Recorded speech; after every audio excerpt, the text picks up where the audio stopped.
नमस्कार, India news देख रहे हैं आप और मैं हूं आपके साथ सचिन दुबे। शुरुआत करते हैं फटाफट खबरों की। मुख्यमंत्री मनोहर लाल का दिल्ली का कार्यक्रम रद्द हो गया। सीएम दिल्ली में पार्टी अध्यक्ष जेपी नड्डा से मुलाकात करने वाले थे।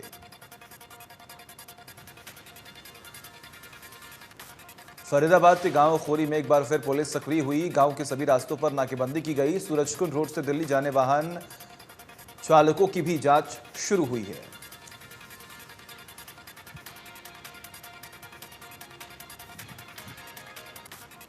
फरीदाबाद में एडोर बिल्डर की सभी कंस्ट्रक्शन साइट पर मजदूरों की सुरक्षा को लेकर जांच होगी। सूत्रों के मुताबिक मजदूरों की सुरक्षा ताक पर रखकर कंस्ट्रक्शन कर रहे एडोर बिल्डर के खिलाफ सख्त कार्रवाई हो सकती है।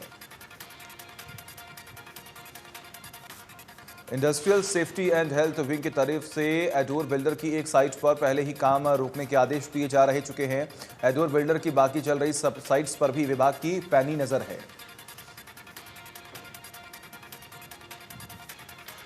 चरखी दादरी में सिविल सर्जन ने कहा कि कोरोना की तीसरी लहर को रोकने के लिए वैक्सीन जरूरी है। दादरी जिले में 70% वैक्सीनेशन हो चुका है। जिले में 6 गांवों में 100% वैक्सीन लगवाई जा चुकी है।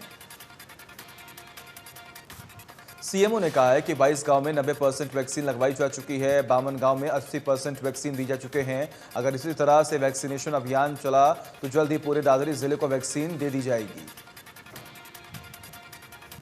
अंबाला की सेंट्रल जेल एक बार फिर सुर्खियों में आ गई है। इस बार की घटना से सेंट्रल जेल में ड्यूटी पर तैनात जेल अधिकारी की सुरक्षा पर सवाल खड़े कर दिए गए हैं। जेल में बंद एक बंदी ने जेल डीएसपी पर हमला कर उसकी वर्दी फाड़ दी है। कैदी को डीएसपी कोर्ट में पेशी के लिए ले जाने लगे तो कैदी आनाकानी करने लगा और डीएसपी पर हमला कर दिया। गुरुग्राम पुलिस और बदमाशों के बीच मुठभेड़ हुई। 1-1 लाख के 2 बदमाशों के साथ पुलिस की मुठभेड़ हुई। मुठभेड़ में 3 पुलिसकर्मी गंभीर रूप से घायल हो गए। दोनों घायल बदमाशों को दिल्ली रेफर किया गया। दोनों बदमाशों पर हत्या के प्रयास के कई मामले दर्ज किए गए। सेक्टर 56 के पास से एनकाउंटर हुआ। नीलोखेड़ी के गांव डाबरतला में पुरानी रंजिश को लेकर एक परिवार के लोगों पर ट्रैक्टर चढ़ाने का प्रयास किया गया। जब परिवार के लोग घर के बरामदे में बैठे हुए थे तो गांव का ही व्यक्ति ट्रैक्टर लेकर आया और सीधा घर में घुसने का प्रयास किया। ट्रैक्टर की छतरी गेट के ऊपर पिलर में अड़ गई। अगर ऐसा नहीं होता तो बड़ा हादसा हो सकता था। मामले की सूचना पुलिस को दे दी गई है। पुलिस मामले की तफ्तीश में जुटी हुई है। कलानौर में शख्स ट्रक पर लेटा रहा और उसके ऊपर से ट्रेन गुजर गई। ट्रेन जाने के बाद शख्स उठकर फिर चल पड़ा, जिसका वीडियो सोशल मीडिया पर हो रहा वायरल। गाजियाबाद का एक वीडियो सोशल मीडिया पर हो रहा वायरल। बिजली विभाग के कर्मचारियों के आने की सूचना पर शख्स हाथ में प्लास लेकर अवैध कनेक्शन को काटने के लिए बालकनी में रेंगता हुआ नजर आया। बिजली विभाग के कर्मचारी शख्स से एक कदम आगे थे और उसको रंगे हाथों पकड़ लिया गया। पूरे मामले का वीडियो सोशल मीडिया पर हो रहा वायरल। विभाग ने शख्स के खिलाफ एफआईआर दर्ज किया। फतेहाबाद नगर परिषद में फैले भ्रष्टाचार को लेकर सांसद सुनीता दुग्गल ने फतेहाबाद प्रशासन को फटकार लगाई है। फतेहाबाद में वीडियो कॉन्फ्रेंसिंग के माध्यम से सांसद ने बैठक ली और डीसी को मामले का संज्ञान लेने के आदेश भी दे दिए। मुख्यमंत्री मनोहर लाल ने गुरुग्राम में कहा कि मारुति के डिजायर प्लांट को गुजरात शिफ्ट करने का कांग्रेस नेताओं का बयान बिल्कुल झूठा है। उन्होंने कहा कि मारुति के साथ खरखोदा में भी जमीन को लेकर बात चल रही है। सीएम ने बताया कि मारुति के प्लांट यही रहेंगे, कहीं जाने वाले नहीं हैं। कांग्रेस पर हमला बोलते हुए सीएम मनोहर लाल ने कहा कि कांग्रेस के समय में मारुति अपना प्लांट गुजरात ले गई थी। वहीं डिप्टी सीएम ने भी रणदीप सुरजेवाला को मारुति प्लांट मामले में जवाब दिया। डिप्टी सीएम ने कहा कि मारुति कंपनी ने सिर्फ अपने रिसर्च और डेवलपमेंट संबंधित काम को शिफ्ट किया और सुरजेवाला का आरोप जो है वो बेबुनियाद है। दिल्ली और हरियाणा के बीच जल विवाद पर सीएम मनोहर लाल ने कहा कि दिल्ली के मुख्यमंत्री अरविंद केजरीवाल से अगर दिल्ली नहीं संभलती तो हमें एक मौका दें। सीएम ने बताया कि दिल्ली को हर बार उसका हक दिया गया, चाहे पानी का मसला हो या फिर ऑक्सीजन का। बीजेपी शासित राज्यों में मंत्रिमंडल विस्तार और फेरबदल के बीच हरियाणा में भी मंत्रिमंडल विस्तार की खबरें आ रही हैं। सीएम ने बिना कोई संकेत दिए साफ किया कि मंत्रिमंडल का विस्तार रणनीतिक और गोपनीय विषय है और समय आने पर इसके बारे में जानकारी दी जाएगी। और वही बीजेपी राज्यसभा सांसद रामचंद्र जांगड़ा ने दिल्ली हरियाणा जल विवाद पर कहा है कि आम आदमी पार्टी अपनी गलतियों का ठिकरा दूसरों के स्तर पर फोड़ती है। हरियाणा दिल्ली को ज्यादा पानी दे रहा है।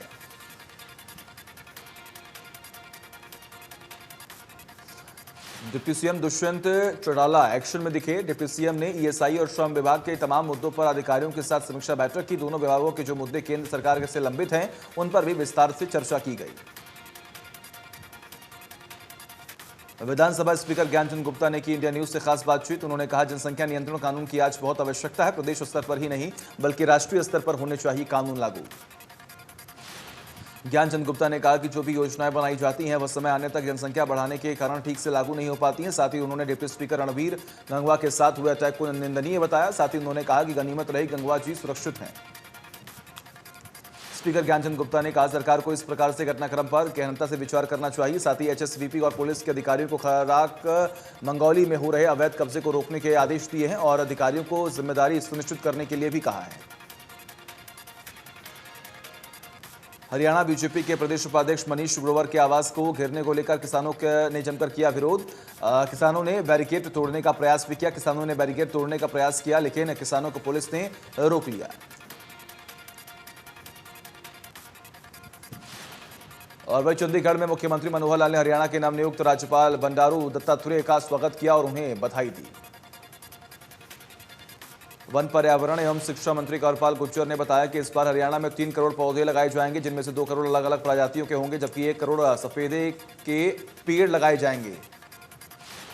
कंवरपाल गुर्जर ने कहा कि इस बार 2200 गांव के में पौधे लगाए जाएंगे, पर हर पंचायत की 10% जमीन में पौधे लगाए जाएंगे। ये पौधे बिना किसी राशि के लगाए जाएंगे और इस पर लगने वाले फल भी पंचायतों को मिलेंगे।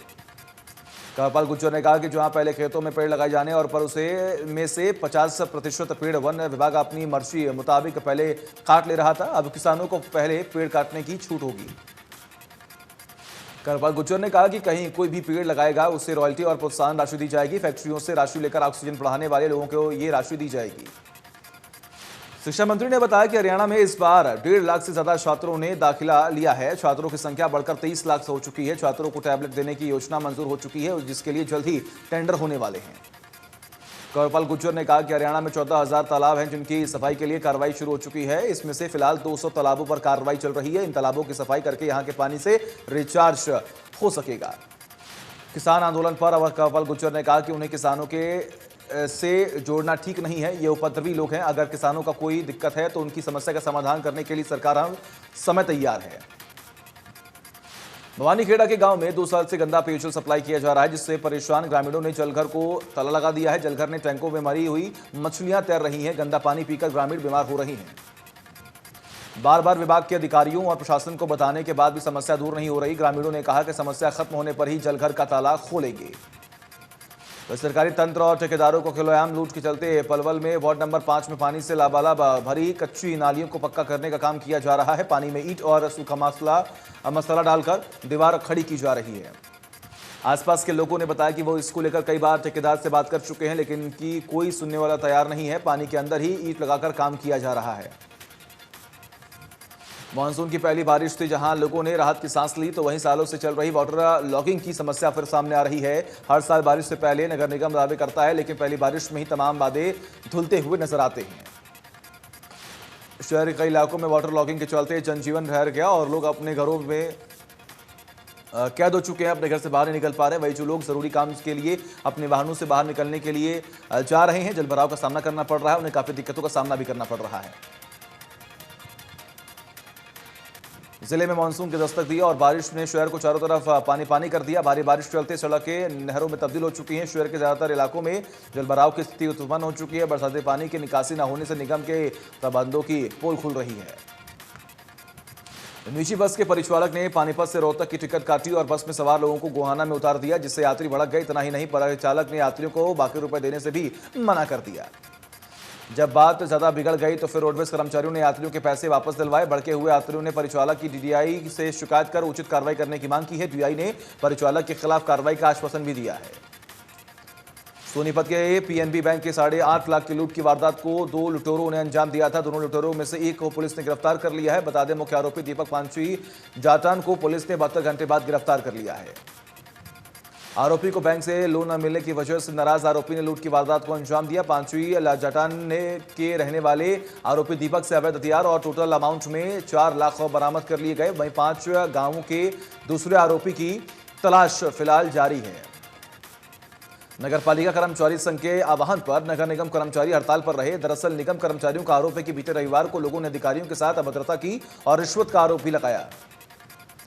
पार्षद जयबीर खटाना के 7 लोगों ने अधिकारियों के साथ अभद्रता की थी, जिसको लेकर अब कर्मचारी उनके खिलाफ कार्रवाई की मांग कर रहे हैं। बता दें मामला 11 तारीख का है, जब लोगों ने एक्सीएन मदनलाल और ज्ञान प्रकाश वरवास के साथ मारपीट की थी। वहीं फरीदाबाद के सिविल अस्पताल बादशाह खान में बड़ी लापरवाही सामने आई। गर्भवती महिला ने अस्पताल की पार्किंग में बच्चे को जन्म दिया। समय पर इलाज न मिलने पाने के बाद बच्चे की मौत हो गई। महिला के पति का आरोप है कि सिविल अस्पताल में तैनात डॉक्टर और स्टाफ नर्स ने इलाज न होने की बात कहकर उसे निजी अस्पताल में जाने की सलाह दी और वहीं भर्ती करने के लिए पैसे मांगे। हरियाणवी कलाकार अनामिका बाबा उर्फ एनी बी और उसके पति शेखर खन्ना को रोहतक पुलिस ने गिरफ्तार करके जेल भेज दिया। दिल्ली की रहने वाली एक मॉडल ने दोनों पर रेप और अश्लील क्लिप वायरल करने का आरोप लगाया। मॉडल की नजदीकियां शेखर खन्ना के साथ हो गई थी और कथित तौर पर उनका एक बच्चा भी हुआ था, जिनके बारे में मॉडल का आरोप है कि शेखर के परिवार ने उसका मर्डर करा दिया था। जब मॉडल की अश्लील क्लिप वायरल होने के बाद उसे धमकी भरे मैसेज भी आ रहे थे। पानीपत में लव जिहाद का मामला आया सामने। शादीशुदा मुस्लिम समाज के लड़के ने फेसबुक पर गुलाब के नाम से आईडी बनाई। गुलाब लड़की की मंगनी पर मिलने गहने और 12,000 रुपए के साथ लड़की को लेकर भाग गया। Haryana CM flying squad team और क्राइम ब्रांच सेक्टर 26 की टीम ने नकली शराब मामले में पानीपत के रहने वाले राकेश उर्फ कालू को पकड़ लिया। वही टीम ने कुछ दिन पहले ही पंचकुला के आलेपुर इंडस्ट्रियल एरिया में नकली शराब बनाने का कारखाना पकड़ा था और आरोपी को नकली शराब बनाने का फॉर्मूला पता है। सोनीपत में हत्याओं का सिलसिला रुकने का नाम नहीं ले रहा। ताजा मामला खरखौदा के एमपी के सामने आया, जहां एक ट्रक चालक की गला दबाकर बेरहमी से हत्या कर दी गई और इस पूरे मामले की सूचना पुलिस को दे दी गई है। राज्य सरकार की तरफ से लाडवा की नर्सरी में आम की 27 किस्मों के कई फलों की अलग अलग किस्मों को लगाया जा रहा है। इस साल इस नर्सरी से किसानों को 30,000 फलदार पौधे वितरित किए जा रहे हैं। इंद्री में समाजसेवी स्वर्गीय मनोज गौतम की याद में विशाल रक्तदान शिविर का आयोजन किया गया। कार्यक्रम में करनाल उपायुक्त निशांत यादव विशेष अतिथि के रूप में मौके पर पहुंचे हुए थे। इस अवसर पर रक्तदाताओं को बेच लगाकर उपायुक्त ने सम्मानित भी किया। वही समाज सेवी संस्थाओं के प्रतिनिधियों को भी सम्मानित किया गया। कार्यक्रम के आयोजकों ने सभी अतिथिगणों को स्मृति चिन्ह देकर सम्मानित किया। रक्तदान शिविर में काफी संख्या में रक्तदाताओं ने रक्तदान किया। तेज बरसात के साथ करनाल में मानसून का आगमन हुआ है। तापमान में कई डिग्री की गिरावट दर्ज की गई है। जल निकासी ठप होने के चलते कई इलाकों में पानी भर गया है। उचाना में बारिश से मौसम सुहाना हुआ, लेकिन बारिश से नगरपालिका विभाग की पोल खुल गई है। कस्बे की सड़कों पर पानी जमा हो गया है। यमुनानगर में भी मानसून ने दस्तक दे दी है। वन पर्यावरण एवं शिक्षा मंत्री कंवरपाल गुर्जर ने बारिश का स्वागत करते हुए इसके लिए भगवान का धन्यवाद किया। कंवरपाल गुर्जर ने कहा कि किसानों समेत सभी को इस मौसम का लंबे समय से इंतजार था। सारी प्रकृति बारिश पर निर्भर करती है। हमारी आर्थिक स्थिति भी खेती पर निर्भर करती है। जितनी अच्छी बारिश होगी उतनी समृद्धि होगी। पहाड़ों में हो रही बरसात के चलते अब यमुना नदी में जलस्तर बढ़ना शुरू हो चुका है। सिंचाई विभाग के अधिकारियों के मुताबिक हरियाणा में पानी की डिमांड ज्यादा है और अब तक पानी की पूर्ति नहीं हो रही है। अधिकारियों का कहना है कि दिल्ली जाने वाले पानी पर यमुनानगर से किसी तरह की कोई रोक नहीं होती है। हरियाणा के 2 जिलों को से डाइवर्ट किया जाता है, जिनमें से एक करनाल है और एक तरफ भाखड़ा की तरफ से भी पानी आता है। वैक्सीनेशन सेंटर पर लोगों का तांता लगा रहा। बता दें कि 20 जून तक 100% टारगेट पूरा होना था, लेकिन 34% लोगों ने ही वैक्सीन ली है। अब टारगेट 31 जुलाई तक का रखा गया है। जिले में कुल 8.5 लाख लोगों को वैक्सीन लगानी है। टारगेट पूरा न होने के लिए वैक्सीन की भी कमी वजह देखी गई है। बता दें कि प्रतिदिन सैकड़ों लोगों की भीड़ उमड़ रही है। 6 जिलों में भले ही वैक्सीन की कमी हो, लेकिन भिवानी में सीमित मात्रा में वैक्सीन है।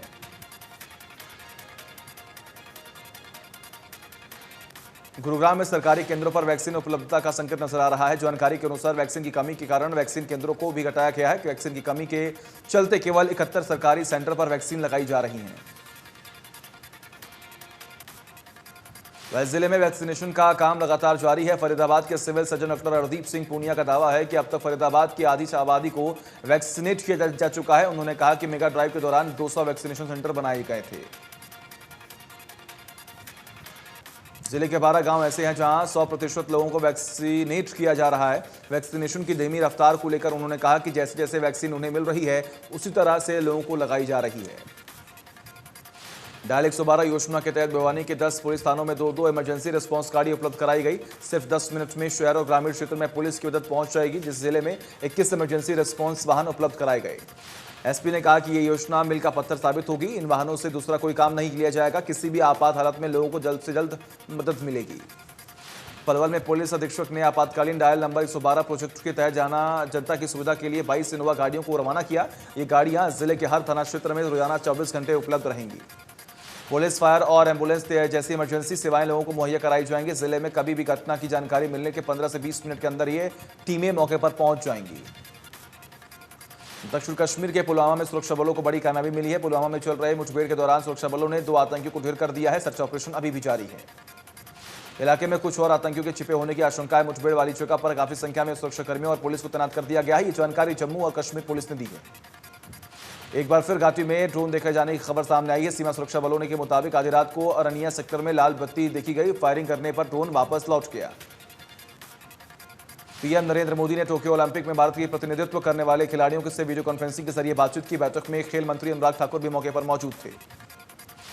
पीएम ने कहा कि आप टोक्यो जाकर अब जब देश का परचम लहराएंगे तो उससे पूरी दुनिया देखेगी। आपको ये बात जरूर याद रखनी है कि जीतने का दबाव लेकर नहीं खेलना है। पीएम मोदी ने पहले तीरंदाज दीपिका कुमारी को वर्ल्ड नंबर 1 बनने पर बधाई दी और साथ ही कहा कि आपसे उम्मीदें ज्यादा हैं। इस पर दीपिका ने कहा कि वो ओलंपिक में अच्छा प्रदर्शन करेंगी। खेलों के महाकुंभ के उद्घाटन मुकाबले में भारतीय दल के ध्वजवाहक दिग्गज मुक्केबाज एमसी मैरीकॉम और पुरुष हॉकी टीम के कप्तान मनप्रीत सिंह होंगे। क्लोजिंग सेरेमनी में भारतीय ध्वजवाहक पहलवान बजरंग पूनिया होंगे।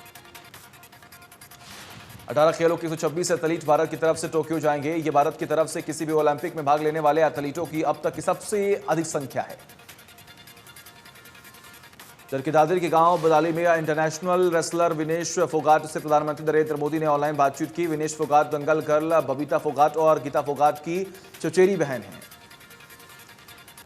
पीएम मोदी ने बातचीत के दौरान विनेश फोगाट के पिता राजपाल फोगाट से पूछा कि आपका परिवार फिट रहने के लिए कौन सी चक्की का आटा खाता है। इस पर महावीर फोगाट ने कहा कि अपने गांव की घर की चक्की का आटा खिलाते हैं। पीएम मोदी ने विनेश फोगाट से पूछा कि आपसे सभी को मेडल की उम्मीदें हैं, ऐसे में आप पर दबाव होगा। विनेश ने कहा कि उम्मीदें जरूर हैं क्योंकि ये आपको अच्छे प्रदर्शन के लिए प्रेरित करती हैं। देश में कोरोना की दूसरी लहर पर लगी लगाम। एक दिन में सामने आए कोरोना के 40,215 नए केस। कुल मरीजों की संख्या 3 करोड़ 9 लाख के पार। देश में एक दिन में 600 से अधिक मरीजों की मौत हुई। अब तक कोरोना से 4,11,439 लोगों ने गंवाई है अपनी जान। केरल में कोरोना जमकर बरपा रहा कहर। एक दिन में सामने आए कोरोना के 14,539 नए केस, 124 की हो चुकी है मौत। कर्नाटक में कोरोना की दूसरी लहर पर लगी लगाम। 24 घंटे में मिले 1,913 नए केस, 48 लोगों की हुई है मौत। तमिलनाडु में 24 घंटे में मिले 2,505 नए केस। राज्य में अब एक्टिव केस 31,218 के पार। महाराष्ट्र में एक दिन में मिले 7,243 नए केस। 24 घंटे में 196 लोगों ने कोरोना से गंवाई है अपनी जान। बॉलीवुड एक्ट्रेस कृति सिन्हा एक बार फिर धमाल मचाने को तैयार हैं। एक्ट्रेस की सरोगेसी और प्रेगनेंसी पर आधारित मोस्ट अवेटेड फिल्म मिमी का ट्रेलर आखिरकार रिलीज हो चुका है। इस फिल्म का फैंस लंबे समय से इंतजार कर रही हैं। प्रियंका चोपड़ा ने अपने भाई सिद्धार्थ चोपड़ा के जन्मदिन के मौके पर कुछ तस्वीरें शेयर की हैं। उन्होंने इंस्टाग्राम पर 2 तस्वीरें शेयर की है। पहली तस्वीर उनके बचपन की है और दूसरी तस्वीर हाल की, जिसमें सिद्धार्थ अपनी मां के साथ दिखाई दे रही हैं। बिग बॉस 14 फेम राहुल वैद अपनी गर्लफ्रेंड दिशा परमार के साथ 16 जुलाई को शादी करने जा रहे हैं। दिशा परमार ने दोस्तों के उनके लिए ब्राइडल शावर पार्टी रखी, जिससे की तस्वीरें दिशा और उनके दोस्तों ने सोशल मीडिया पर शेयर की हैं। एक्ट्रेस करीना कपूर खान ने अपनी एक किताब लॉन्च की है, लेकिन ये किताब करीना के लिए मुसीबत बन सकती है। किताब को लेकर करीना कपूर के खिलाफ ऑल इंडिया मॉनिटरी बोर्ड मुकदमा दर्ज करवाने की तैयारी कर रहा है। रोडीज फेम रणविजय सिंह के घर नया मेहमान आ गया। उन्होंने फैंस के साथ अपनी ये खुशी शेयर करते हुए पोस्ट किया। रणविजय की शादी को 6 साल हुए हैं और उनकी बेटी 4 साल की है। अब रणविजय ने अपने छोटे बेटे के आने के बारे में बताया है। इंडस्ट्री में 30 साल पूरे होने की खुशी में तब्बू ने पहली तेलुगु फिल्म कूली नंबर 1 का वीडियो शेयर किया। वक्त फ्रंट की बात करें तो तब्बू जल्द ही भूल भुलैया पार्ट 2 में दिखाई देंगी। यामी गौतम ने अपने नए प्रोजेक्ट के बारे में बताते हुए एक पोस्ट शेयर किया, जिसमें उन्होंने लिखा है कि जल्द ही उनके प्रोजेक्ट का काम शुरू होगा। यामी नई फिल्म लॉस्ट में एक्टर पंकज कपूर के साथ नजर आएंगी। छोटे पर्दे की मशहूर अभिनेत्री अनन्या सोनी इन दिनों अपनी जिंदगी के मुश्किल दौर से गुजर रही हैं। वही अस्पताल में भर्ती है। अनन्या सोनी के पास इलाज के लिए पैसे नहीं हैं, जिसके चलते उन्होंने लोगों और अपने करीबियों से मदद की गुहार लगाई है। पवित्र रिश्ता पार्ट 2 में सुशांत सिंह राजपूत की जगह एक्टर शाहिर शेख के होने की खबर आई है। ऑल्ट बालाजी ने पवित्र रिश्ता पार्ट 2 का फर्स्ट लुक सोशल मीडिया पर शेयर कर दिया है। इनमें अर्चना मानव के अलावा और भी कैरेक्टर्स नजर आ रहे हैं।